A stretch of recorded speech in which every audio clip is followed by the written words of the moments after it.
Imagine the Thanksgiving table is all set. The turkey roasted. Mashed potatoes, cranberries, all the side dishes, and the pumpkin pie. You can smell it already. All ready to eat. That's what it was like for Jesus and the Passover meal. They were ready to eat. Let's dig in. And then Jesus says, just a moment. And that's when he takes a towel, puts it around his waist, and says, let me wash your feet. Right at their Seder dinner, Passover meal, this huge, once per year celebration. It was like Thanksgiving for us. And the Seder Passover was when all of our Jewish siblings remembered we were slaves, we were shackled, we were in Egypt, we were oppressed. Life was hell. And from that oppression, God set us free. And to this day, when our Jewish sisters and brothers have their Seder plate, they have bitter herbs there.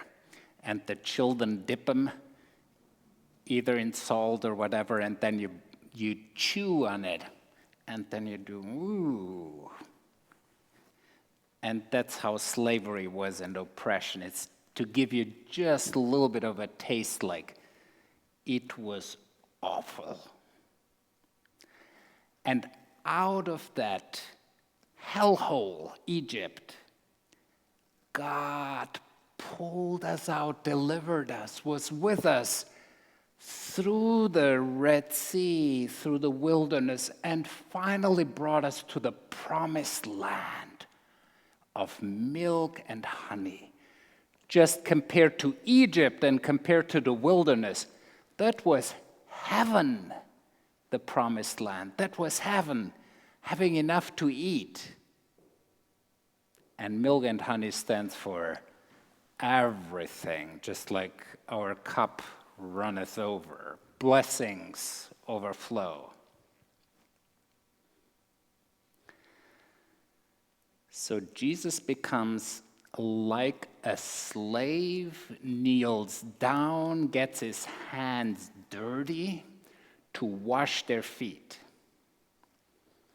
Now, Jesus was like boss, like teacher, guru, whatever you call him. He was like 3 steps over the disciples. So he was the big honcho. And they were adoring him and seeing this awe and amazement in him. And then for the teacher, the head guy, to become servant, slave, to wash their feet. Big step down in humility, in being grounded, in kneeling down. And then Jesus says, well, Peter first says, not me. I don't need that. Well, Jesus said, maybe you need it anyway. And then Peter goes out way beyond and says, not just my feet, my head, my everything. And Jesus said, well, let's do feet today. We may do more later. And after the foot washing, Jesus said, whatever I did for you, loving, hands-on, serving, washing their feet, do likewise for others. So be servants. The love becomes visible in service, in what you do for others. and not from the top down, thinking of yourself a little bit better than all the others, but the same level on your knees and seeing the serving. And I always love it when Pope Francis, and I think previous popes did it too, on Maundy Thursday, they went to prison and washed prisoners' feet. So it's almost like, can't get much worse than being locked up in prison. Lower on the pecking order, not a lot lower than being incarcerated. So Pope going there, washing their feet, the lowest, the ones who are there. So becoming like a servant. Now, then Jesus returns to the meal and they continue with the meal. And Jesus says, it's about love, hands-on love, what you do, how you serve. And Jesus also serves and loves and washes the feet of the people of Judas, even of Judas. Jesus knew, was aware that Judas would betray him, that Judas would stab him in the back, would hand him over. Yet still, he ate with him, with all the others too, and he also washed Judas' feet. He did not push Judas out.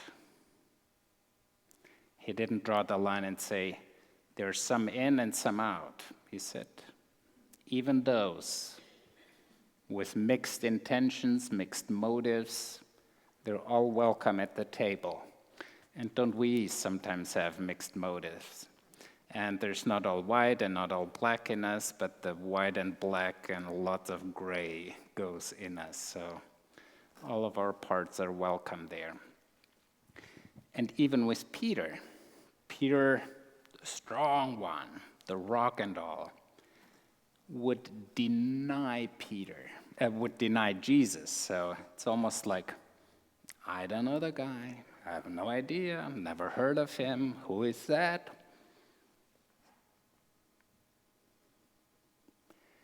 He's also part of the meal, of the Passover meal. And then Jesus says, do likewise. So the question is, our Thanksgiving table, it's generally very easy. We're family and friends, okay? But Jesus says, your table, your meal, your service is to extend beyond. How do you love the ones you don't like? How do you love the ones who speak a different language, who look differently than you are, who vote differently than you are, who are from a different country, who have a different faith, who have a different background, who are atheists, who are just so different? And even the ones who may be out to get you, like Judas, how do we love them?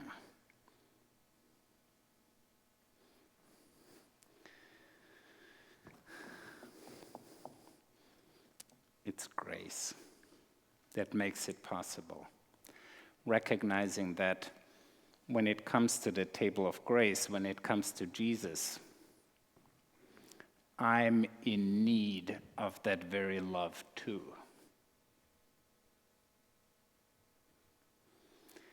And when I recognize that need and look inside that it's not all beautiful inside, it's pretty messy in there too.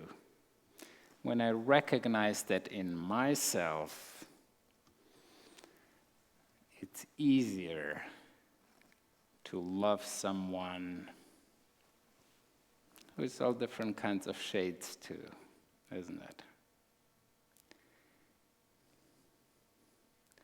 So how will you love?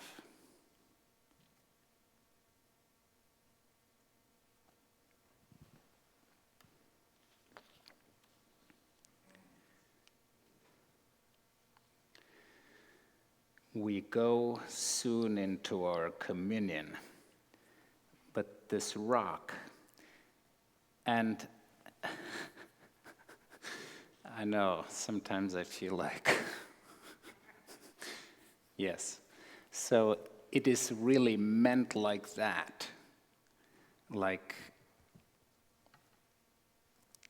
you can express your emotion, your anger. Sometimes, even in the Bible, I feel like I want to throw it. I know a young woman who was so hurting so deeply, angry at God. She took her Bible and threw it in a corner. Picked it up afterwards, but it's okay to put everything on that rock, everything that is weighing, that is hard, where you feel like, I want to throw that rock at XYZ.